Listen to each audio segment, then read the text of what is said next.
മഹാഭാരതം എന്ന ഇതിഹാസകൃതിയുടെ കഥാകഥനത്തിലേക്ക് ഏവർക്കും സ്വാഗതം. കഴിഞ്ഞ 3 ഭാഗങ്ങളായിട്ട് മഹാഭാരതത്തിൻ്റെ മുന്നൊരുക്കൊന്നോണം പറഞ്ഞു വയ്ക്കപ്പെടുന്ന കഥയാണ് പറഞ്ഞുകൊണ്ടിരിക്കുന്നത്, നിങ്ങൾ മനസ്സിലാക്കിക്കൊണ്ടിരിക്കുന്നത്. പരീക്ഷിത്ത് മഹാരാജാവ് നായാട്ടിനു ശേഷം ക്ഷീണിച്ച് അവശനായി കാട്ടിൽ ശമീകമുനിയുടെ ആശ്രമത്തിൽ വരികയും അദ്ദേഹം മൗനവ്രതത്തിലായിരുന്നു എന്നത് മനസ്സിലാക്കാതെ രാജാവ് പലതും ചോദിച്ചപ്പോൾ ഒന്നും മിണ്ടാതെ ധ്യാനത്തിൽ നിന്ന ശമീകമുനിയുടെ പ്രവൃത്തി കണ്ട് അദ്ദേഹത്തിന് ദേഷ്യം വരികയും തൊട്ടടുത്ത് കിടന്ന ഒരു ചത്ത പാമ്പിനെ എടുത്ത് മഹർഷിയുടെ കഴുത്തിൽ ഇട്ടുകൊടുക്കുകയും ചെയ്തിട്ട് രാജാവ് അവിടെ നിന്നും പോയി. ഈ പ്രവൃത്തി ചെയ്ത് രാജാവാണെന്ന് മഹർഷിക്ക് അറിയാവുന്നതുകൊണ്ട് അദ്ദേഹം പരീക്ഷിത്ത് മഹാരാജാവെ ശപിച്ചില്ല. തുടർന്നുള്ള ഭാഗങ്ങൾ നമുക്ക് കേൾക്കാം. ശമീകമുനിക്ക് ശൃംഗി എന്ന ഒരു പുത്രൻ ഉണ്ടായിരുന്നു. യുവാവെങ്കിലും അവൻ തപോബലനും ഉഗ്രകോപനും ദുഷ്പ്രസാദനും മഹാവൃതനും തേജസ്സുള്ളവനുമായിരുന്നു. അദ്ദേഹം സർവഭൂതസിദ്ധിക്ക് വേണ്ടി ബ്രഹ്മാവിനെ കാണാൻ പോയിട്ട് തിരിച്ചു വരുന്ന വഴിക്ക് കൃശൻ എന്നു പേരായ ഒരു സുഹൃത്തിനെ കണ്ടു. അവൻ ശൃംഗിയെ കണ്ട് പരിഹസിച്ച് ചിരിച്ചു പറഞ്ഞു, ഉഗ്രതേജസ്സും തപശക്തിയുമുള്ള നിന്റെ അച്ഛനെ ഇപ്പോൾ ശവം ചുമക്കലാണ് ജോലി. നിന്റെ ഗർവൊക്കെ മതി. ഇനി നീ ആരോടും മിണ്ടാതിരിക്കുന്നതാണ് ഉത്തമം. നിന്റെ ആണത്തമൊക്കെ എവിടെ പോയി? ഇനി നീ വമ്പുകളൊന്നും ഇളക്കരുത്. നിന്റെ അന്തസ്സെല്ലാം നഷ്ടപ്പെട്ടു. വേഗം ചെന്ന് ശവം ചുമക്കുന്ന അച്ഛനെ കാണൂ. പരിഹാസത്തോടെ ചിരിച്ചു പറഞ്ഞത് കേട്ട് മുനിപുത്രൻ കോപം കൊണ്ട് വിറച്ചു. ശൃംഗി കൃശനോട് ചോദിച്ചു, എന്താണ് എൻ്റെ അച്ഛൻ ശവമേന്താൻ കാരണം? സത്യം പറയൂ. കൃശൻ പറഞ്ഞു, രാജാവായ പരീക്ഷിത്ത് നായാട്ടിനിടയിൽ പാഞ്ഞുവന്ന് നിന്റെ അച്ഛൻ്റെ കഴുത്തിൽ ഒരു ചത്ത പാമ്പിനെ ഇട്ടു. ശൃംഗി കോപം കൊണ്ട് വിറച്ചു. ശൃംഗി പറഞ്ഞു, വൃദ്ധനായി കൃച്ഛ്രനമായി നിഷ്ഠ അനുഷ്ഠിക്കുന്ന എൻ്റെ അച്ഛൻ്റെ കഴുത്തിൽ ചത്ത പാമ്പിനെ ധൂർത്തനും ദ്രോഹിയുമായ രാജാവ് ഇട്ടതുകൊണ്ട് ഞാൻ കൗരവർക്ക് അപമാനമുണ്ടാക്കുന്ന ആ വിപ്ര അപമാനിയെ ശപിക്കുന്നു. ആശീവിഷനും ഉദ്ധതനും പന്നകശ്രേഷ്ഠനുമായ തക്ഷകൻ ക്രോധത്തോടെ ദംശിച്ച് 7 ദിവസത്തിനകം അവൻ യമലോകം പ്രാപിക്കട്ടെ. ഇപ്രകാരം ശപിച്ച ശേഷം ശൃംഗി ആശ്രമത്തിൽ ചെന്നു. അച്ഛനെ കണ്ടതോടുകൂടി അവൻ്റെ കോപം ഇരട്ടിച്ചു. അവൻ കരഞ്ഞുകൊണ്ട് അച്ഛനോട് പറഞ്ഞു, മുനിയുടെ മൗനവ്രതം അവസാനിച്ച സമയമായിരുന്നു ശൃംഗി ചെന്നത്. അച്ഛാ, അങ്ങയെ അപമാനിച്ച ആ ദുഷ്ടനായ പരീക്ഷത്തിനെ ഞാൻ ശപിച്ചു. ഇന്നേക്ക് 7-ാം നാൾ തക്ഷകൻ കടിച്ചു മരിക്കും. ശൃംഗിയുടെ അച്ഛനായ ശമീകൻ പറഞ്ഞു, ഉണ്ണി, നീ ചെയ്തത് അധർമ്മമാണ്. അതു മുനിമാർക്ക് ചേർന്നതല്ല. നാം ആ രാജാവിൻ്റെ രാജ്യത്താണ് താമസിക്കുന്നത്. നമ്മയൊക്കെ രക്ഷിക്കുന്ന രാജാവിൽ കുറ്റം കാണാൻ പാടില്ലായിരുന്നു. നമ്മെ രാജാവ് കാക്കാതിരുന്നാൽ പീഡയൊക്കെ വന്നുകൂടുന്നതാണ്. അത് നമ്മൾക്കാണ് വന്നുകൂടുന്നത്. പരീക്ഷിത്ത് വിശേഷിച്ചും അദ്ദേഹത്തിൻ്റെ പിതാമഹനെപ്പോലെ തന്നെ നമ്മളെ കാക്കുന്നവരാണ്. അദ്ദേഹം ക്ഷീണവും ക്ഷുത്തും വന്നപ്പോൾ സാധുവായ എൻ്റെ വ്രതം അറിയാതെ ഇപ്രകാരം ചെയ്തതാണ് രാജാവില്ലാത്ത രാജ്യത്ത് ആപത്ത് എപ്പോഴും ഉണ്ടാകും. നീ എന്തിനാണ് ഇപ്രകാരം സാഹസമായ ദുഷ്കൃത്യം ചെയ്തത്? നീ ബാലചാബല്യത്താൽ സാഹസം ചെയ്തുവല്ലോ പുത്രാ. നമ്മുടെ ശാപത്തിന് രാജാവൊരിക്കലും പാത്രമല്ല. അപ്പോൾ ശൃംഗി പറഞ്ഞു, അച്ഛാ, ഞാൻ ശപിച്ചത് സംഭവിക്കുക തന്നെ ചെയ്യും. എൻ്റെ വാക്ക് വെറുതെയാവില്ല. അത് കേട്ട് മകനോട് ശമീകമുനി പറഞ്ഞു, നീ സത്യവാദിയും ഉഗ്രവീരനുമാണെന്ന് ഞാൻ അറിയുന്നുണ്ട്. നീ പൊളി പറയുകയില്ല. അതുകൊണ്ട് നിന്റെ വാക്കുകൾ വെറുതെ ആവില്ലെന്നും ഞാൻ അറിയുന്നുണ്ട്. നീ തപസ് ചെയ്യുന്ന കുട്ടിയുമാണ്. പ്രഭാവമുള്ള യോഗ്യന്മാർക്കും കോപം വരാം. എന്നിരിക്കലും ധാർമ്മികനായ നിന്നോട് പറയേണ്ടി വന്നിരിക്കുന്നു. പുത്രൻ എത്ര പ്രായമുള്ളവനായാലും അവനെ ശാസിക്കുവാൻ അച്ഛന് അവകാശമുണ്ട്. പുത്രത്വം, സാഹസം, ബാല്യം ഇതൊക്കെ വിചാരിച്ച് ഞാൻ പറയുകയാണ്. നീ ക്ഷമശീലിച്ച് എന്നും വന്യാശനായി കോപം ഉപേക്ഷിച്ച് നടക്കുക. ഇപ്രകാരം ധർമ്മം കെടുത്തരുത്. ക്രോധം യതികളുടെ ക്ലേശാർജിതമായ ധർമ്മം കെടുത്തിക്കളയും. ധർമ്മം ക്ഷയിച്ചവർക്ക് ഇഷ്ടപ്പെടുന്ന സന്മാർഗഗതി കിട്ടുന്നതല്ല. ക്ഷമയുള്ള യതീന്ദ്രന്മാർക്ക് സിദ്ധിസാധനം ക്ഷമയാണ്. ക്ഷമിക്കുന്നവർക്ക് ഇഹലോകവും പരലോകവും സൃഷ്ടിക്കും. അതുകൊണ്ട് ക്ഷമശീലിച്ച് ഇന്ദ്രിയത്തെ ജയിച്ച് നീ ജീവിക്കുക. ക്ഷമ കൊണ്ട് ബ്രഹ്മസാമ്രാജ്യം നിനക്ക് കിട്ടും. പതുക്കെ ഞാൻ ശമത്തോടുകൂടി ചെയ്യാവുന്നത് ചെയ്യുന്നതാണ്. ഇപ്പോൾ തന്നെ ഞാൻ രാജാവിൻ്റെ അടുത്തേക്ക് ആളെ വിടുന്നുണ്ട്.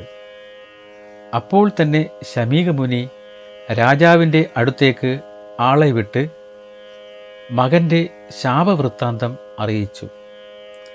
വിവരം ധരിപ്പിക്കാനായി ഗൗരമുഖൻ എന്ന ശിഷ്യനെയാണ് വിട്ടത്.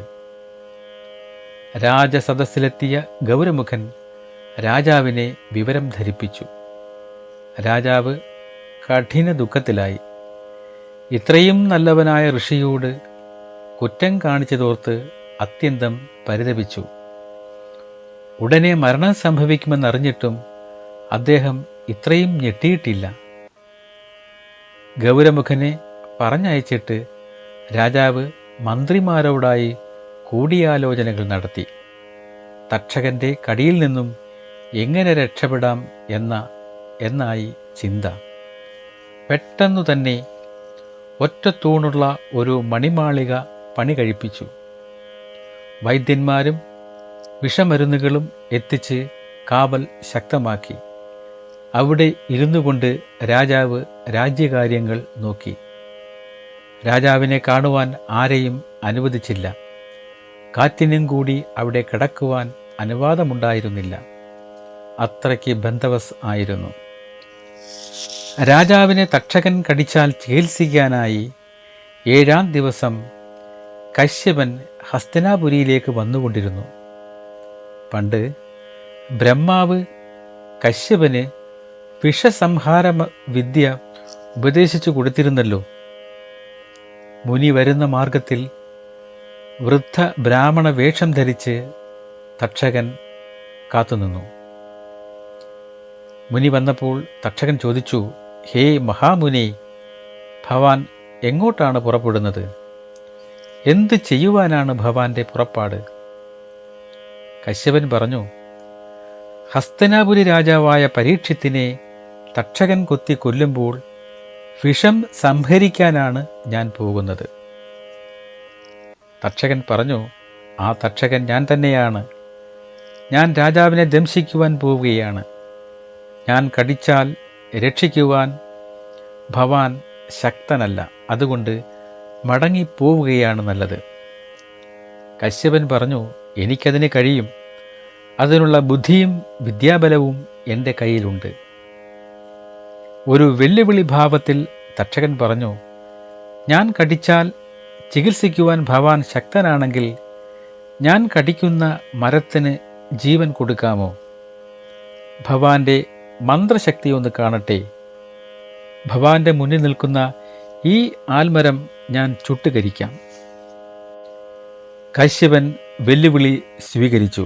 ഹേ നാഗേന്ദ്ര, നീ ഈ വൻമരത്തേൽ കൊത്തുക.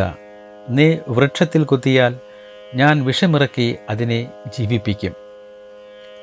കശ്യപൻ ഇപ്രകാരം പറഞ്ഞപ്പോൾ തക്ഷകൻ വീര്യത്തോടെ ആ ആൽമരത്തിൽ ചെന്ന് ആഞ്ഞു കൊത്തി. മഹാസർപ്പദംശമേറ്റ് ആ മരം തൽക്ഷണം ചാമ്പലായി. നീ എൻ്റെ തപോവീര്യം കണ്ടുകൊള്ളുക എന്ന് പറഞ്ഞ് കശ്യപൻ വൃക്ഷത്തിൻ്റെ ചാരത്തിൽ കർമ്മം ചെയ്തു. ആ വൃക്ഷം പഴയ പടിയായി. ഇതു കണ്ട് തക്ഷകൻ ആശ്ചര്യപ്പെട്ടു. ആദ്യമായി ഇലവന്ന് മുളച്ചു പൊങ്ങുന്ന പോലെയാണ് ആ മരം ക്ഷണനേരം കൊണ്ട് പഴയതുപോലെ ആയത്. തക്ഷകൻ തൻ്റെ വീര്യം പറച്ചിൽ നിർത്തി കശ്യപനെ വശത്താക്കാൻ സംസാരിച്ചു തുടങ്ങി. അങ്ങയ്ക്ക് അത്ഭുത സിദ്ധിയുണ്ടെന്ന് സമ്മതിച്ചു. എന്തിനു വേണ്ടിയാണ് അങ്ങിപ്പോൾ കൊട്ടാരത്തിൽ പോകുന്നത്?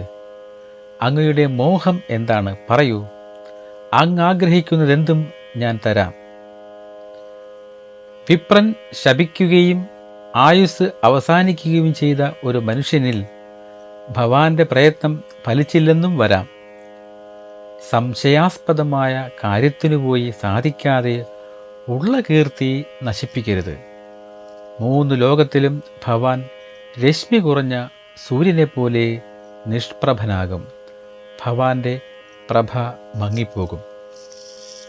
കശ്യപൻ പറഞ്ഞു, ഞാൻ ധനം മോഹിച്ചാണ് പോകുന്നത്. നീ അത് തരികയാണെങ്കിൽ ഞാൻ പോകുന്നില്ല. ദ്രവ്യവും വാങ്ങി വന്ന വഴിക്ക് തന്നെ തിരിച്ചു പോയിക്കൊള്ളാം. അങ്ങനെ തക്ഷകൻ കശ്യപന് പണം കൊടുത്ത് പ്രലോഭിപ്പിച്ച് തിരിച്ചയച്ചു. പരീക്ഷിത്ത് ക്ഷീണായുസാണെന്ന് ജ്ഞാനദൃഷ്ടിയിൽ കണ്ടതുകൊണ്ടാണ് കശ്യപൻ പ്രതിഫലം വാങ്ങി മടങ്ങിപ്പോയത്. തൻ്റെ കാര്യസാധ്യത്തിനായി തക്ഷകൻ ഹസ്തിനാപുരിയിലേക്ക് പോയി. രാജാവിനെ രക്ഷിക്കാൻ ശ്രമിക്കുന്ന വിവരം വഴിക്ക് വെച്ച് തന്നെ തക്ഷകൻ അറിഞ്ഞു. രാജാവിന് ഈ വിധ സംരക്ഷണമുള്ളപ്പോൾ കൊല്ലുക എളുപ്പമല്ല. മായ കൊണ്ട് വഞ്ചിക്കണം. തക്ഷകൻ നാഗങ്ങളിൽ ചിലരെ വിളിച്ചു ബ്രാഹ്മണവേഷം കൈവരിക്കാൻ പറഞ്ഞു. പഴങ്ങളും ദർഭകളും ജലവും കൊണ്ടുവരുന്നവരെന്ന വ്യാജേന അവരെ ഒരുക്കിവിട്ടു. അവർ രാജാവിൻ്റെ അടുത്തു ചെന്ന് ഫലമൂലാദികൾ കാഴ്ചവെച്ചു. രാജാവ് അവർക്ക് പാരിതോഷികങ്ങൾ നൽകി മടക്കി അയച്ചു. 7-ാം ദിവസം സൂര്യൻ അസ്തമിക്കാറായി. രാജാവ് സ്നേഹിതന്മാരോടും മന്ത്രിമാരോടും പറഞ്ഞു, ഇനി വിഷബാധയെപ്പറ്റി ചിന്തിക്കേണ്ട. അതെന്നെ ഇനി ബാധിക്കില്ല. നിങ്ങൾ എല്ലാവരും ആ സാധു താപസന്മാർ കൊണ്ടുവന്ന പഴങ്ങൾ കഴിക്കുവിൻ. എല്ലാവരും ഫലങ്ങൾ തിന്നുവാൻ തുടങ്ങി. വിധിയോഗമെന്ന് പറയട്ടെ, തക്ഷകൻ വളരെ ഒരു ചെറിയ രൂപമെടുത്ത് പതുങ്ങിയിരിക്കുന്ന പഴം തന്നെ ആണ് തിന്നുവാൻ രാജാവ് എടുത്തത്. ഫലത്തിൽ ഒരു ചെറിയ കൃമിയെ രാജാവ് കണ്ടു. അതിനെ രാജാവ് കയ്യിലെടുത്തു. എന്നിട്ട് കളിയായി സംസാരിച്ചു. ഋഷിയുടെ വാക്ക് സത്യമാകട്ടെ, സൂര്യൻ അസ്തമിച്ചിരിക്കുന്നു. വിഷഭീതിയും ഇനിയില്ല. അതുകൊണ്ട് ഈ കൃമിയെ തക്ഷകൻ എന്ന് പേര് കൊടുക്കുക. അത് നമ്മെ കൊത്തട്ടെ. എന്നാൽ 7 ദിവസത്തിനുള്ളിൽ നമ്മെ തക്ഷകൻ കടിക്കുമെന്ന ശാപം സത്യമാകുമല്ലോ. ഇപ്രകാരം പറഞ്ഞ് രാജാവ് ആ കൃമിയെ എടുത്ത് കഴുത്തിനു നേരെ വെച്ചു. ആർത്തു ചിരിച്ചു. പെട്ടെന്ന് ആ കൃമി വലുതായി രാജാവിനെ ചുറ്റിവരിഞ്ഞു. അത് തക്ഷകനായി മാറി. രാജാവിനെ ആഞ്ഞു കുത്തി. എന്നിട്ട് ആകാശമാർഗം തക്ഷകൻ അപ്രത്യക്ഷനായി. ഒറ്റത്തൂണാൽ നിർമ്മിച്ച ആ മാളികയും വിഷവീര്യത്താൽ കത്തിച്ചാമ്പലായി.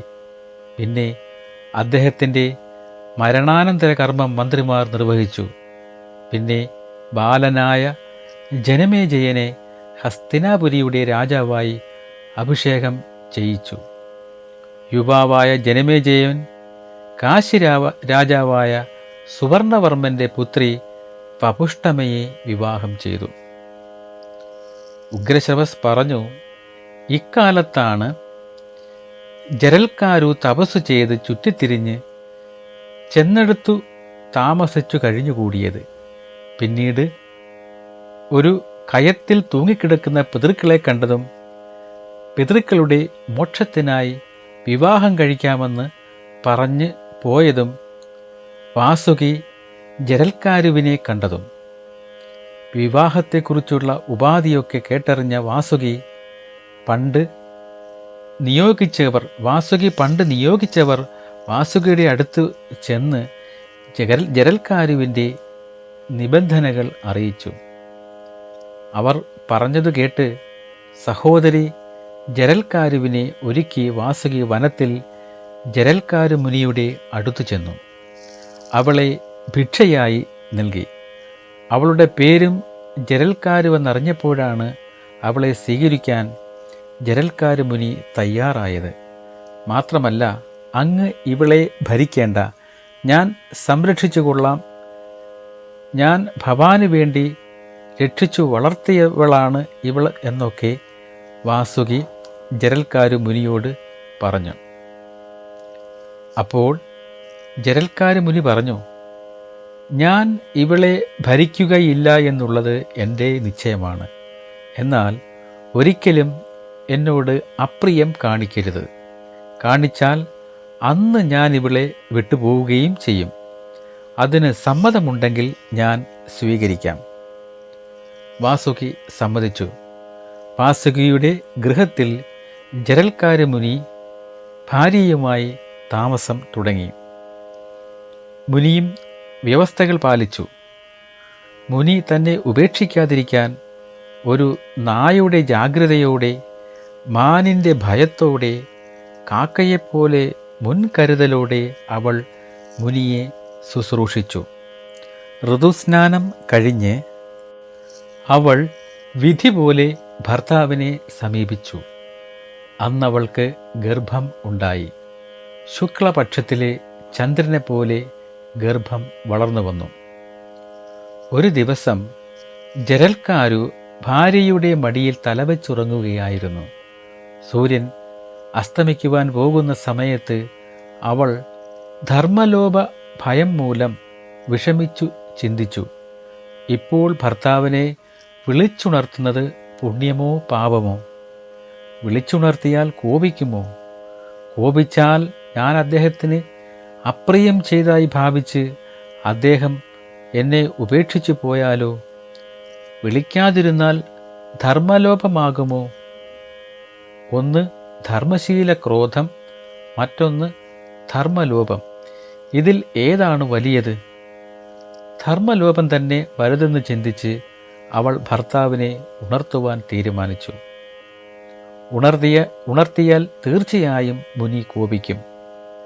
കർമ്മങ്ങൾ തെറ്റിയാൽ മുനിക്ക് ധർമ്മലോപം കൂടുമല്ലോ എന്ന് വിചാരിച്ച് ജരൽക്കാരു ഭർത്താവിനെ വിളിച്ചുണർത്തി.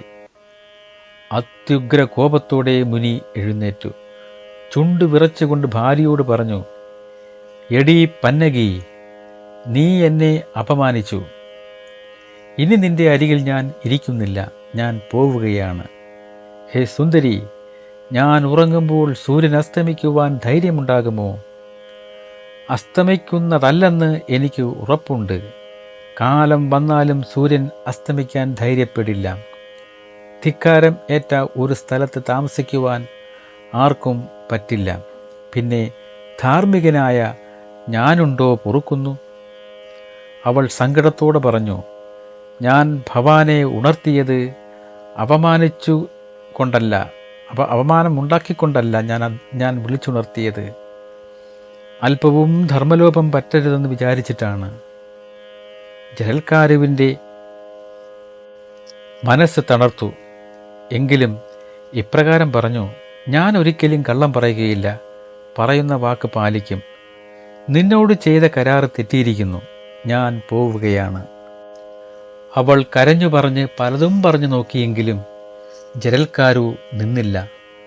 ഉത്തമനായ ഒരു പുത്രൻ നിനക്ക് പിറക്കുമെന്ന് അനുഗ്രഹിച്ചിട്ട് ജരൽക്കാരു നാഗലോകത്തു നിന്നും പോയി. ഉഗ്രശ്രവസ് ശൗനകാദികളോട് പറഞ്ഞു: ജരൽക്കാരു മുനി പോയതിനു ശേഷം ജരൽക്കാരു തൻ്റെ സഹോദരനായ വാസുകിയുടെ അടുത്ത് ചെന്ന് സങ്കടം പറഞ്ഞു. മനപ്രയാസമുണ്ടാക്കുന്ന വാർത്തയായിരുന്നു ഇത് വാസുകിക്ക്. താൻ എന്തിനു വേണ്ടിയാണ് സഹോദരിയെ മുനിക്ക് ദാനമായി നൽകിയത്, അതു സാധിച്ചുവോ എന്ന സംശയം വാസുകിയുടെ മനസ്സിലുണ്ടായി. തൻ്റെ സഹോദരിയോട് എങ്ങനെ ചോദിക്കും? ചോദിക്കാതിരിക്കാനും കഴിയുന്നില്ല. ചോദിക്കാൻ തന്നെ വാസുകി തീരുമാനിച്ചു. ഭദ്രേ, ദാനകാര്യത്തിൻ്റെ പ്രയോജനം നീ അറിയുന്നുണ്ടല്ലോ. നാഗങ്ങളുടെ നന്മയ്ക്ക് വേണ്ടി പുത്രലാഭത്തിനാണല്ലോ നിന്നെ മഹർഷിക്ക് വിവാഹം കഴിപ്പിച്ചു കൊടുത്തത്. ആ കാര്യം സാധിച്ചോ? നിനക്ക് ഗർഭമുണ്ടായോ? ആ പുണ്യവാന്റെ ഗൃഹജീവിതം വെറുതെയായില്ലല്ലോ. കാര്യത്തിൻ്റെ ഗൗരവം അത്രയ്ക്ക് വലുതാണ്. വീരനായ നിന്റെ ഭർത്താവിൻ്റെ പിൻപേ അന്വേഷിച്ചു പോകാൻ എനിക്ക് ഭയമാണ്. കാരണം ഞാൻ അദ്ദേഹത്തിൻ്റെ തപോവീര്യത്തെ ഭയപ്പെടുന്നു. ശപിച്ചെങ്കിലോ? പറയൂ സോദരി, നമ്മുടെ ഉദ്ദേശം സഫലമായോ? ജരൽക്കാരു പറഞ്ഞു: പുത്രകാര്യത്തെപ്പറ്റി അദ്ദേഹം പോകാൻ നേരം ഞാൻ ചോദിച്ചപ്പോൾ അസ്തി എന്ന് പറഞ്ഞു. അസ്തി എന്നാൽ ഉണ്ട് എന്നാണ് ഉഗ്രശ്രവസ് പറഞ്ഞു.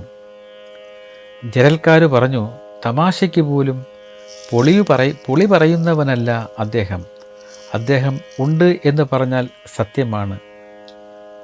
മുനി പറഞ്ഞു: ഹേ പന്നകി, നീ ദുഃഖിക്കേണ്ട.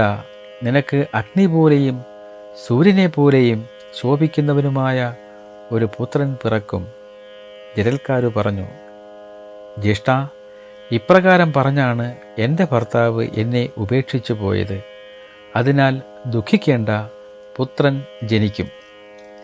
ഇത് കേട്ട് സന്തോഷിച്ച വാസുകി സഹോദരിക്ക് പലതരത്തിലുള്ള സമ്മാനങ്ങളും കൊടുത്തു. ജരൽക്കാരുവിൻ്റെ ഗർഭം വളർന്നു വന്നു. മാസം തികഞ്ഞപ്പോൾ അവൾ ഒരു പുത്രനെ പ്രസവിച്ചു. അവനെ ആസ്തീകൻ എന്ന് പേരിട്ടു. അവൻ നാഗലോകത്ത് വളർന്നു. ച്യവന ഭാർഗവനാണ് ആസ്തീകന് വേദപഠനങ്ങൾ നടത്തിയത്. അങ്ങനെ ആസ്തീകൻ ജനിച്ചത് ഉഗ്രശ്രവസ് ശൗനകാദികളോട് പറഞ്ഞു. അപ്പോൾ ശൗനകൻ പറഞ്ഞു: ജനമേജയൻ അച്ഛൻ്റെ മരണത്തെക്കുറിച്ച് മന്ത്രിമാരോട് ചോദിച്ചതെന്താണ്? ഉഗ്രശ്രവസ് പറഞ്ഞു: അച്ഛൻ്റെ മരണം നിങ്ങൾക്കെല്ലാവർക്കും അറിയാം. ബാലനായിരുന്ന ഞാൻ അത്രയ്ക്കറിഞ്ഞിട്ടില്ല. എല്ലാം നിങ്ങൾ വിശദമായി പറയൂ. മന്ത്രിമാർ പറഞ്ഞു: ഹേ രാജാവേ, അങ്ങയുടെ അച്ഛനായ പരീക്ഷിത്ത് അർജുനൻ്റെയും കൃഷ്ണൻ്റെയും സ്നേഹത്തിലാണ് വളർന്നത്. കൃപാചാര്യരാണ് അദ്ദേഹത്തിന് ധനുർവിദ്യ പഠിപ്പിച്ചത്. പൂർവ രാജാക്കന്മാർ ചെയ്തതുപോലെ പ്രജാക്ഷേമം മുൻനിർത്തിയാണ് അദ്ദേഹം നാടു ഭരിച്ചത്. 60 കൊല്ലം അദ്ദേഹം രാജ്യം ഭരിച്ചു. ഹസ്തിനാപുരിയിലെ മുൻ രാജാക്കന്മാരെ പോലെ മൃഗയാവിനോദത്തിൽ അദ്ദേഹത്തിന് താല്പര്യം ഉള്ളവനായിരുന്നു. അങ്ങനെയിരിക്കെയാണ് രാജാവ് ഒരിക്കൽ കാട്ടിൽ വേട്ടയ്ക്ക് പോയതും ശമീക മുനിയുടെ ആശ്രമത്തിൽ ചെന്നുപെട്ടതും. വാർദ്ധക്യത്തിൻ്റെ ക്ഷീണവും അവശതയും അദ്ദേഹത്തിനുണ്ടായിരുന്നു. വിശപ്പും ദാഹവും അദ്ദേഹത്തിനെ പിടികൂടിയിരുന്നു. ആശ്രമത്തിൽ ധ്യാനത്തിൽ നിൽക്കുന്ന മഹർഷിയോട് പലതും ചോദിച്ചിട്ടും അദ്ദേഹം മറുപടി പറഞ്ഞില്ല. മൗനവ്രതത്തിലാണ് മുനിയെന്ന് രാജാവ് അറിഞ്ഞതുമില്ല. തന്നെ അപമാനിക്കുകയാണെന്ന് തോന്നിയ രാജാവ് ദേഷ്യത്തിൽ ദൂരെ ചത്തുകിടന്ന ഒരു പാമ്പിനെ എടുത്ത് മുനിയുടെ കഴുത്തിൽ ഇട്ടു. രാജാവിൻ്റെ ഈ പ്രവൃത്തി കണ്ട് മുനി കോപിക്കുകയോ ശപിക്കുകയോ ചെയ്തില്ല. രാജാവ് പിന്നീട് ഹസ്തിനാപുരിയിലേക്ക് പോയി. അദ്ദേഹത്തിന് ശൃംഗി എന്നൊരു പുത്രനുണ്ടായിരുന്നു. ഒരു പശുവിൽ അദ്ദേഹത്തിന് ജനിച്ച പുത്രനാണ് ശൃംഗി. ബ്രഹ്മാവിൻ്റെ സന്നിധിയിൽ പോയിട്ട് വരുന്ന വഴിക്ക് തൻ്റെ ഒരു സ്നേഹിതനിൽ നിന്നാണ് തൻ്റെ അച്ഛൻ അപമാനിതനായി ആശ്രമമുറ്റത്ത് നിൽക്കുന്നതെന്ന് ശൃംഗി അറിഞ്ഞത്. തപോനിധിയായ തൻ്റെ അച്ഛനെ അപമാനിച്ച പരീക്ഷിത്തു രാജാവിനെ ശൃംഗി ശപിച്ചു. 7 ദിവസത്തിനുള്ളിൽ തക്ഷകൻ കടിച്ചു മരിക്കണമെന്നായിരുന്നു ആ ശാപം.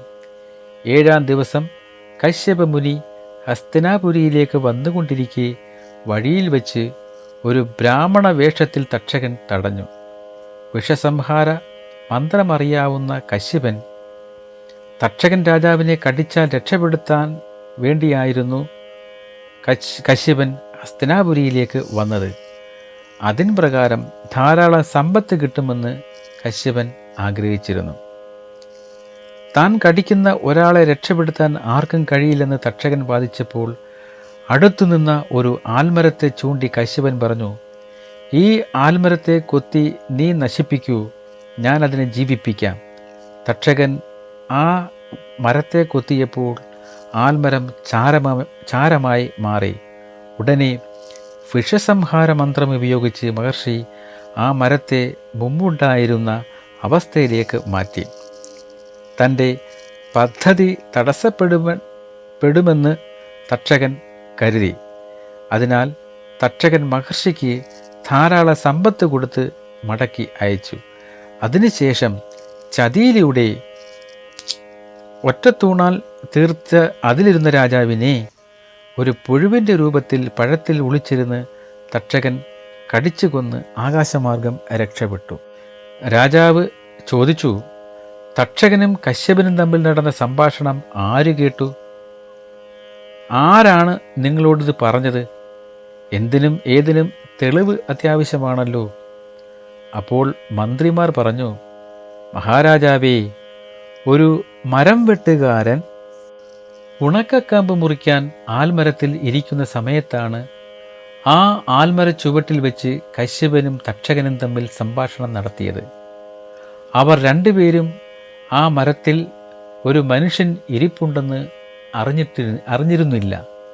തക്ഷകൻ കൊത്തിയപ്പോൾ ആ മരം വെട്ടുകാരനും ആൽമരത്തോടൊപ്പം ചാരമായി മാറി. കശ്യപൻ മന്ത്രം ജപിച്ചപ്പോൾ ആ മരത്തോടൊപ്പം വിറവ് വെട്ടുകാരൻ ജീവിക്കുകയും ചെയ്തു. ആ ചത്തു ജീവിച്ചവനാണ് ഈ വിവരങ്ങളെല്ലാം ഞങ്ങളോട് പറഞ്ഞത് രാജാവേ എന്ന് മന്ത്രിമാർ രാജാവിനോട് പറഞ്ഞു. ശൃംഗിയുടെ ശാപം കാരണം തക്ഷകൻ കടിച്ചു. തക്ഷകൻ ചെയ്തത് കൊടിയ പാപം. രാജാവിനെ രക്ഷിക്കാൻ വന്ന കശ്യപനെ മടക്കി അയച്ചു എന്നതാണ് തക്ഷകൻ ചെയ്ത ഏറ്റവും കൊടിയ പാപമെന്ന് രാജാവ് തീരുമാനിച്ചു. ജനമേജയ രാജാവിന് തക്ഷകനോട് വൈരാഗ്യം വരാൻ കാരണം ഇതായിരുന്നു. മുനിശാപം മൂലം തക്ഷകൻ കടിച്ചെങ്കിൽ കടിച്ചവനെ രക്ഷപ്പെടുത്തുന്നതിന് തക്ഷകൻ എന്തിന് തടസ്സം നിന്നു? തക്ഷകൻ ദുഷ്ടൻ തന്നെ, അവൻ ഇല്ലാതാകണമെന്ന് രാജാവ് പ്രതിജ്ഞയെടുത്തു. ഉത്തങ്കൻ്റെ ആഗ്രഹവും അതായിരുന്നു. ഗുരുപത്നിക്ക് ഗുരുദക്ഷിണ കൊടുക്കാൻ തടസ്സം നിന്നവനാണ് തക്ഷകൻ. സർപ്പങ്ങളുടെ വംശം ഇല്ലാതാക്കാൻ രാജാവ് ഋത്തുക്കുകളോട് ആലോചിച്ചു. സർപ്പങ്ങളെ അഗ്നിയിൽ പൊരിക്കാൻ സർപ്പസത്രം നടത്തിയാൽ മതിയെന്ന് അവർ നിർദ്ദേശിച്ചു. അങ്ങനെ ജനമേജയ രാജാവ് സർപ്പസത്രം നടത്തുന്നതിനു വേണ്ട ഒരുക്കങ്ങൾ നടത്തി. സർപ്പസത്രം തുടങ്ങുന്ന മുഹൂർത്തത്തിൽ യജ്ഞത്തിനു തടസ്സം സംഭവിക്കുന്ന വിധം ഒരു നിമിത്തമുണ്ടായി. തച്ചു ശാസ്ത്രജ്ഞനായ മൂത്താശാരി പറഞ്ഞു, ദേശകാല യോഗം കൊണ്ട് ചിന്തിക്കുമ്പോൾ ഒരു ബ്രാഹ്മണൻ മൂലം ഈ യാഗം പൂർണ്ണമാവില്ല എന്ന് പറഞ്ഞു. യജ്ഞദീക്ഷയെടുക്കുന്നതിന് മുൻപ് രാജാവ് കാവൽക്കാരോട് പറഞ്ഞു, ഞാൻ അറിയാതെ ഇനി ആരും ഈ യാഗശാലയിൽ കയറരുത് എന്ന്. അങ്ങനെ സർപ്പസത്രം എന്ന യാഗം തുടങ്ങി. യജ്ഞം ചെയ്യുന്നവർ കറുത്ത വസ്ത്രം ഉടുത്തു. ധൂമം കൊണ്ട് അരുണാക്ഷരായി ജ്വലിച്ച അഗ്നിയിൽ മന്ത്രജപത്തോടെ ഹോമം ആരംഭിച്ചു. സർപ്പങ്ങൾക്ക് ഉൾക്കിടിലം ഉണ്ടായി. പിടഞ്ഞും ദുഃഖത്തോടെ കൂകി വിളിച്ചും പൊരിഞ്ഞും ചീറ്റിയും തലയും വാലും ചുറ്റിപ്പിരിഞ്ഞും തിരിഞ്ഞും കൂട്ടമായി കെട്ടിമറിഞ്ഞും കടുത്ത തീയിൽ പാമ്പുകൾ വന്നു വീണുകൊണ്ടിരുന്നു. വെളുത്തതും കറുത്തതും നീലിച്ചതുമായ സർപ്പങ്ങൾ, കിഴവന്മാർ, കിടാങ്ങൾ എന്നിങ്ങനെ പലമാതിരി സർപ്പങ്ങൾ ശബ്ദമുണ്ടാക്കി തീയിൽ വന്നു വീണു. ഇങ്ങനെ 100 കണക്കിന് പാമ്പുകൾ വന്ന് അഗ്നിയിൽ വീണുകൊണ്ടിരുന്നു. ശൗനകാദികൾ ഉഗ്രശ്രവസിനോട് ചോദിച്ചു, ജനമേജയൻ്റെ സർപ്പസത്രത്തിലെ ഋത്തുക്കുകളായ മഹർഷിമാർ ആരൊക്കെയാണ്? സദസ്യർ ആരൊക്കെയായിരുന്നു? ഉഗ്രശ്രവസ് പറഞ്ഞു, യാഗത്തിൽ ഹോതാവായിരിക്കുന്നത് വേദപാരകനും ശവനാന്വയ സംഭൂതനുമായ ചണ്ഡഭാർഗവ മുനിയാണ്. ഉൽഗാതാവ് വിദ്വാനും വൃദ്ധനുമായ കൗത്സ്യ ബ്രാഹ്മണനായിരുന്നു. ബ്രഹ്മാവ് ജൈമിനി മഹർഷിയായിരുന്നു. അധ്വരിക്കുകൾ ശാർങ്ങരവനും പിങ്കിളനുമായിരുന്നു. വ്യാസൻ പുത്ര ശിഷ്യന്മാരോടുകൂടി സദസ്യരായി ഉണ്ടായിരുന്നു. ഉദ്ദാലകൻ, പ്രമതകൻ, പിങ്കളൻ, ശ്വേതകേതു, അസിതൻ, ദേവലൻ, നാരദൻ, പർവതൻ, അത്രേയൻ, കുണ്ഡജഠരൻ, കാലഘടൻ, വാത്സ്യശ്രുതു, ശ്രുതവസ്, കോലാഹലൻ, ദേവശർമാവ്, മൗൽഗല്യൻ, സമസൗരഭ്യൻ കൂടാതെ മറ്റു വേദപണ്ഡിതന്മാരും സദസ്സിൽ ഉണ്ടായിരുന്നു. യാഗം തുടങ്ങിയപ്പോൾ തന്നെ സർപ്പങ്ങൾ ഹോമാഗ്നിയിൽ വീഴാൻ തുടങ്ങി. നാഗങ്ങളുടെ വസയും മേധസ്സും തോട്ടിൽ പരന്നു. എരിയുന്ന സർപ്പങ്ങളുടെ ഗന്ധം എങ്ങും പരന്നു. തീയിൽ കത്തുന്ന സർപ്പങ്ങളുടെ നിലവിളി എങ്ങും മുഴങ്ങി. ജനമേജയ രാജാവ് സർപ്പസത്രം തുടങ്ങിയ വിവരമറിഞ്ഞ് പേടിച്ച് തക്ഷകൻ ദേവേന്ദ്രൻ്റെ അടുത്ത് ശരണം പ്രാപിച്ചു. അപ്പോൾ ഇന്ദ്രൻ തക്ഷകനോട് പറഞ്ഞു, തക്ഷക, നീ സർപ്പസത്രത്തെ ഭയപ്പെടേണ്ട. ഭവാന് വേണ്ടി ഞാൻ മുമ്പേ തന്നെ ബ്രഹ്മാവിനോട് പറഞ്ഞിട്ടുണ്ട്. അതുകൊണ്ട് ഭയം വേണ്ട. അതിനുശേഷം തക്ഷകനും കുടുംബവും ദേവലോകത്ത് ഇന്ദ്രൻ്റെ സംരക്ഷണയിൽ താമസം തുടങ്ങി.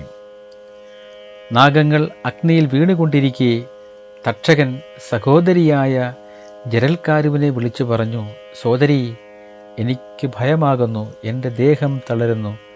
എന്തു ചെയ്യണമെന്ന് എനിക്ക് അറിയില്ല. അവശനായി ഞാനും ആ തീയിൽ ചെന്നു ചാടും.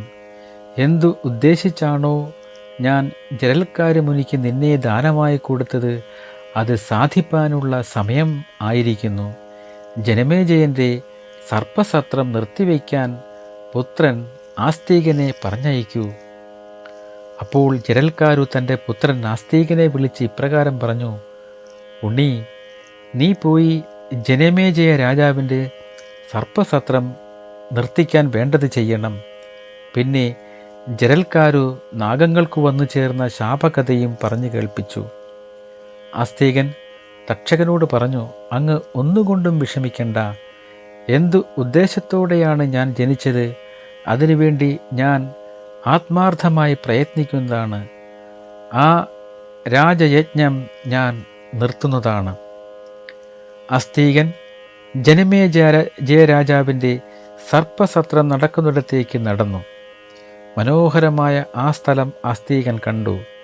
യാഗശാലയിലേക്ക് കടക്കാൻ ശ്രമിച്ചപ്പോൾ കാവൽക്കാർ ആസ്തികനെ തടഞ്ഞു. അപ്പോൾ ബ്രാഹ്മണനായ ആസ്തികൻ കവാടത്തിൽ നിന്ന് ആ യജ്ഞത്തെപ്പറ്റി സ്തുതിച്ചു പറഞ്ഞു. അകത്ത് കടക്കാൻ ആഗ്രഹിച്ചു നിൽക്കുന്ന ആസ്തികൻ രാജാവിനെയും ഋത്വിക്കുകളെയും സ്തുതിച്ചു. ഇപ്രകാരം ആസ്തികൻ്റെ സ്തുതി കേട്ട് സന്തോഷവാനായ ജനമേജയൻ പറഞ്ഞു, വൃദ്ധനെപ്പോലെ ഈ ബാലൻ പറയുന്നത് കേൾക്കുമ്പോൾ ഇവൻ ബാലനാണെന്ന് വിചാരിക്കുവാൻ പ്രയാസമുണ്ട്. ബാലനാണെങ്കിലും ഇവൻ ജ്ഞാനവൃദ്ധനാണ്. ഇവന് വരം നൽകുവാൻ ഞാൻ ആഗ്രഹിക്കുന്നു. ഹേ വിപ്രരെ, നിങ്ങളും സമ്മതിക്കുവിൻ. അപ്പോൾ സദസ്യന്മാർ പറഞ്ഞു, ബാലനായാലും വിപ്രൻ രാജമാന്യനാണ്. വിദ്വാനാണെങ്കിൽ പിന്നെ ഏറ്റവും വിശേഷമായി ഇദ്ദേഹത്തിന് ഇഷ്ടമുള്ള വരം നൽകിയാലും. ഉഗ്രശ്രവസ് പറഞ്ഞു, വരം സ്വീകരിക്കുവാനായി രാജാവായ ജനമേജയൻ ആസ്തികനോട് പറയുമ്പോഴേക്കും ഹോതാവ് അസന്തുഷ്ടിയോടെ പറഞ്ഞു, എന്താണ് ഈ തക്ഷകൻ ഇതുവരെയും എത്താത്തതെന്ന്. അപ്പോൾ രാജാവ് പറഞ്ഞു, തുടർന്നു കൊണ്ടിരിക്കുന്ന ഈ ക്രിയ സമ്പൂർണമാകുമാറ് ഉടൻ തന്നെ തക്ഷകൻ വന്നു ചേരുവാൻ ദൃഢമായി ശക്തിയോടെ നിങ്ങൾ ശ്രമിക്കുവിൻ. ഋത്തുക്കുകൾ പറഞ്ഞു, രാജാവേ, പേടിച്ച തക്ഷകൻ ഇന്ദ്രനെ അഭയം പ്രാപിച്ചിരിക്കുകയാണ്. ഇന്ദ്രൻ അവനിൽ അലിവ് തോന്നി അവനെ രക്ഷിച്ചു കൊള്ളാമെന്നും അഗ്നി സ്പർശിക്കുക കൂടിയില്ലെന്നും വരം നൽകിയിരിക്കുന്നു. രാജാവ് പറഞ്ഞു, നിങ്ങൾ ഉത്സാഹിക്കുവിൻ, തക്ഷകൻ ഉടനെ എത്തണം. ഇത് കേട്ട് ഹോതാവ് വലിയ കർമ്മങ്ങൾ തുടങ്ങി. അപ്പോൾ തക്ഷകനൊപ്പം ഇന്ദ്രനും പുറപ്പെട്ടു. ക്ഷുഭിതനായ രാജാവ് ആജ്ഞാപിച്ചു, ദുഷ്ടനായ തക്ഷകൻ ഇന്ദ്രഗേഹത്തിൽ ഒളിച്ച് അഭയം തേടിയിരിക്കുകയാണെങ്കിൽ ആ ഇന്ദ്രനൊപ്പം അവനെയും ആവാഹിച്ച് അഗ്നിയിൽ ആഹുതി ചെയ്ത് വീഴ്ത്തുവിൻ. ഹോതാവ് അപ്രകാരം ചെയ്തു തുടങ്ങി. അപ്പോൾ ഇന്ദ്രനോടൊത്ത് തക്ഷകനും ആകാശത്ത് കാണുമാറായി. ഹോമാഗ്നി കണ്ടതോടുകൂടി ഇന്ദ്രൻ തക്ഷകനെ വിട്ട് ഓടിക്കളഞ്ഞു. ഇന്ദ്രൻ പോയപ്പോൾ ആശ കൈവിട്ട തക്ഷകൻ മന്ത്രശക്തിയിൽ തീക്ക് അടുത്തേക്ക് വന്നുകൊണ്ടിരുന്നു. അപ്പോൾ ഋത്തുക്കുകൾ പറഞ്ഞു, ഹേ രാജാവേ, അങ്ങയുടെ ആഗ്രഹം സാധിക്കാൻ പോകുന്നു. ഇനി ഈ ബാലന് വരം നൽകിയാലും. അപ്പോൾ ആസ്തികനെ നോക്കി രാജാവ് പറഞ്ഞു, ഹേ ബ്രാഹ്മണ ബാല, അങ്ങയ്ക്ക് എന്ത് വരമാണ് വേണ്ടത്? ദാനം ചെയ്യുവാൻ വയ്യാത്തതാണ് ചോദിക്കുന്നതെങ്കിൽ പോലും അതും ഞാൻ തരുന്നതാണ്, ചോദിച്ചു കൊള്ളുക. തക്ഷകൻ അഗ്നിക്ക് മുകളിൽ എത്തുന്നത് കണ്ട് ആസ്തികൻ ഉടൻ പറഞ്ഞു, രാജാവേ, സത്രം നിൽക്കട്ടെ. ഇതാണ് എനിക്ക് വേണ്ടുന്ന വരം. പാമ്പുകൾ ഇനി വീഴാൻ പാടില്ല. ഉഗ്രശ്രവസ് പറഞ്ഞു. ആസ്തികൻ്റെ ഈ ആവശ്യം കേട്ട് രാജാവ് ദുഃഖിതനായി പറഞ്ഞു, അങ്ങേക്ക് സ്വർണം, വെള്ളി, പശു എന്നിവ അങ്ങേക്ക് ആവശ്യമുള്ളിടത്തോളം തരാം. സത്രം തുടരാൻ അനുവദിച്ചാലും. ആസ്തികൻ പറഞ്ഞു, സ്വർണവും വെള്ളിയും പശുവും ഞാൻ ചോദിക്കുന്നില്ല. സത്രം നിർത്തിവെക്കുക. എൻ്റെ മാതൃകുലത്തിന് സ്വസ്തി ഭവിക്കട്ടെ. രാജാവ് പറഞ്ഞ മറ്റു കാര്യങ്ങളൊന്നും ആസ്തികന് സ്വീകാര്യമായില്ല. സദസ്യർ ഒന്നിച്ചു പറഞ്ഞു, ബാലൻ ആവശ്യപ്പെടുന്ന വരം അങ്ങ് നൽകിയാലും. അഗ്നിക്ക് മുകളിൽ വന്നിട്ടും തക്ഷകൻ വീഴാതെ തങ്ങി നിൽക്കുന്നതിൽ രാജാവിന് അത്ഭുതമായി. ഇന്ദ്രൻ കൈവിട്ട് ഓടിപ്പോയപ്പോൾ മന്ത്രം ജപിച്ച് ആസ്തികൻ നിൽക്കെന്ന് 3 പ്രാവശ്യം തക്ഷകനോട് പറഞ്ഞതുകൊണ്ടാണ് അന്തരീക്ഷത്തിൽ തങ്ങി നിന്നത്. എന്നാൽ ഹോമക്രിയ അവസാനിക്കട്ടെ എന്ന് രാജാവ് അറിയിച്ചു. അങ്ങനെ രാജാവ് ആസ്തികന് വരം നൽകി. അങ്ങനെ ആ സർപ്പസത്രം നിർത്തിവയ്ക്കപ്പെട്ടു. തക്ഷകൻ രക്ഷപ്പെട്ടു. ജനമേജയ രാജാവ് ആസ്തികനോട് പറഞ്ഞു, അടുത്തു തന്നെ എൻ്റെ അശ്വമേധയാഗമുണ്ടാകും. അതിൽ ഭവാൻ വരണം. അതിൽ സദസ്സനാവുകയും വേണം. അപ്രകാരമാകാമെന്ന് പറഞ്ഞ് ആസ്തികൻ ആ യാഗസ്ഥലം വിട്ട് പോവുകയും ചെയ്തു. ശൗനകാദികൾ പറഞ്ഞു, ഹേ സൂതപുത്ര, ജനമേജയ രാജാവിൻ്റെ സർപ്പസത്രത്തിൽ ഭഗവാൻ വ്യാസൻ സന്നിഹിതനായിരുന്നല്ലോ. അദ്ദേഹത്താൽ വിരചിതമായ മറ്റു പല കഥകളും പറഞ്ഞിട്ടുണ്ടാകുമല്ലോ.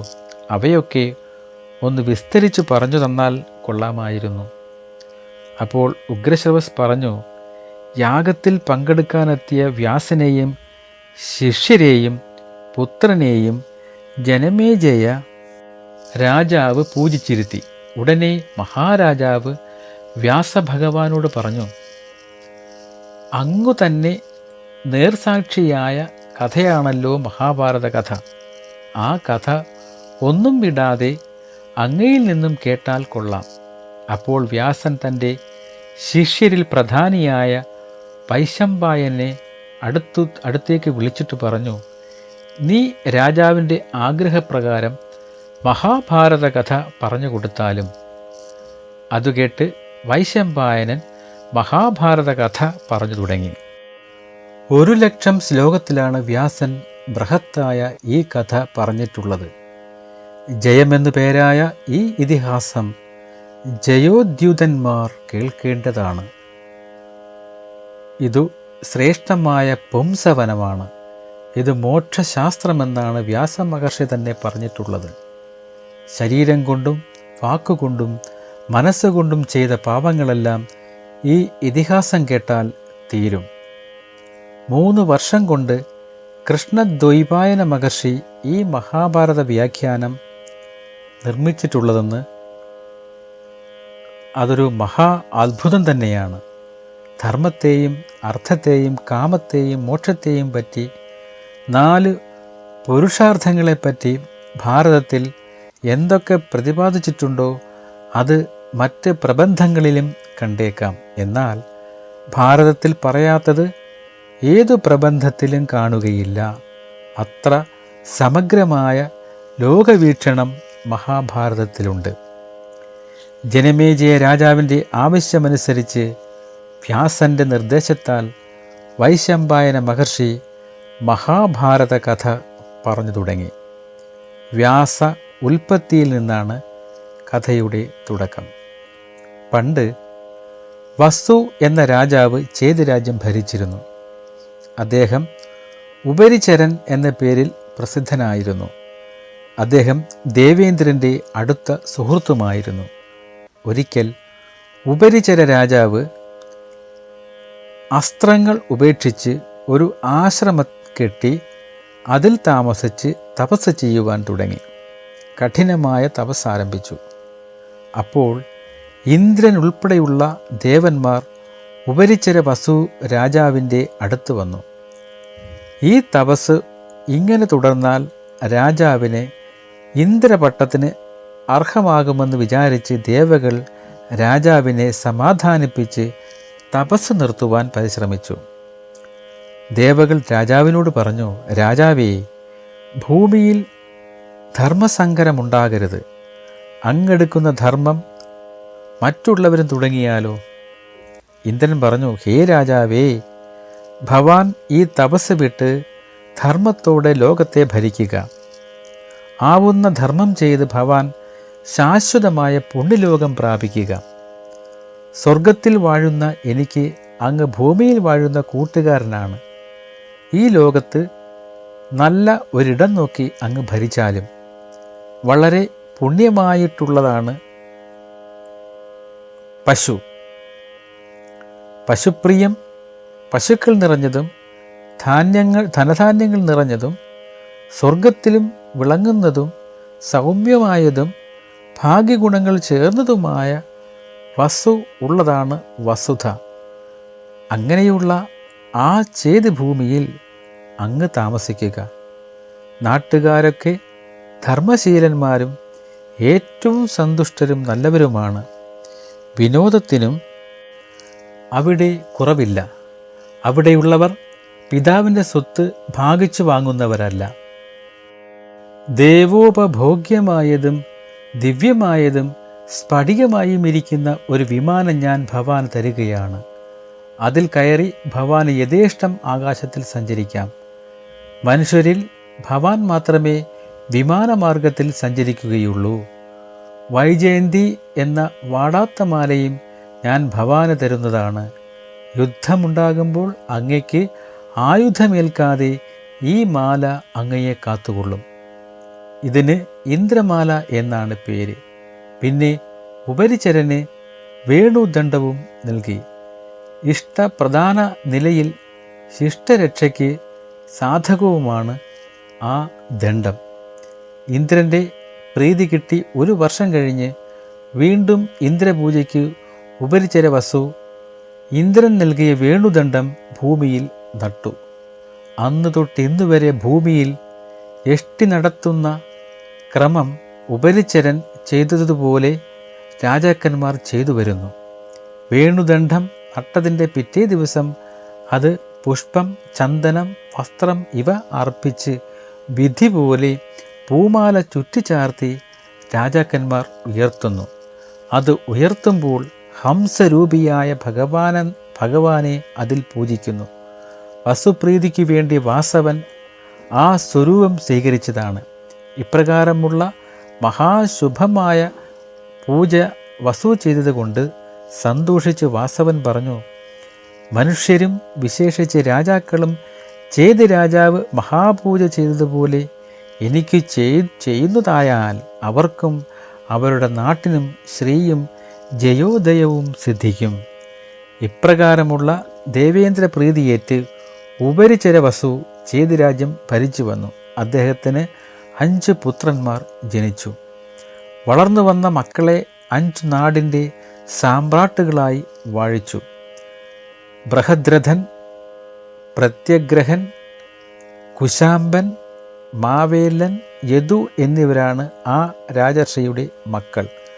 അവരുടെ പേർക്ക് അവർ 5 പട്ടണങ്ങൾ പണി കഴിപ്പിച്ചു. അങ്ങനെ വസുവിൻ്റെ മക്കൾ 5 വംശത്തിൻ്റെ കാരണവന്മാരായി. വിമാനത്തിൽ യാത്ര ചെയ്യുന്നതിനാലാണ് വസുവിന് ഉപരിചരൻ എന്ന പേരു വന്നത്. അക്കാലത്ത് ചേത് രാജ്യത്തിനരികിലൂടെ ശുക്തിമതി എന്ന നദി ഒഴുകിയിരുന്നു. പ്രകൃതി പ്രതിഭാസങ്ങൾക്കും മനുഷ്യരുടെ സ്ഥാനം കിട്ടിയ ഒരു കാലഘട്ടമായിരുന്നു അന്ന്. കോലാഹലൻ എന്നു പേരായ ഒരു പർവ്വതം ആ നദിയെ കാമിച്ചു. ഒരു ദിവസം പർവ്വതം ആ നദിയെ കാമത്തോടെ ബലമായി തടുത്തു പിടിച്ചു നിർത്തി. ആ നദിക്ക് ഒഴുകാൻ പറ്റാത്ത അവസ്ഥയായി. വെള്ളം മേൽപോട്ട് പൊങ്ങി. ജനങ്ങൾ വെള്ളപ്പൊക്കത്തിൽപ്പെട്ട്. മലയുടെ ഈ അന്യായമായ പ്രവൃത്തിയിൽ രാജാവ് കോപിച്ച് ഓടിച്ചെന്ന് കോലാഹല മലയുടെ ശിരസിൽ ബലമായി ഒരു ചവിട്ട് കൊടുത്തു. ചവിട്ട് കിട്ടിയ ഭാഗത്തുകൂടി ശുക്തിമതി കുതിച്ചു ചാടി ഒഴുകി. ആ ഗിരിക്ക് ആ നദിയുമായുള്ള പ്രണയത്തിൻ്റെ ഫലമായി അന്ന് 2 സന്താനങ്ങൾ പിറന്നു, ഒരാണും ഒരു പെണ്ണും. കോലാഹലൻ എന്ന പർവ്വതത്തിൻ്റെ പിടിയിൽ നിന്നും തന്നെ രക്ഷിച്ചതിൽ സന്തോഷിച്ച് നദി ആ 2 സന്താനങ്ങളെ ഉപരിചര രാജാവിന് നൽകി.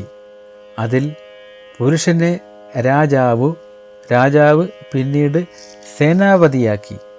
ഗിരിക എന്നു പേരുള്ള പെൺകുട്ടി യുവതിയായപ്പോൾ രാജാവ് വിവാഹം കഴിച്ചു.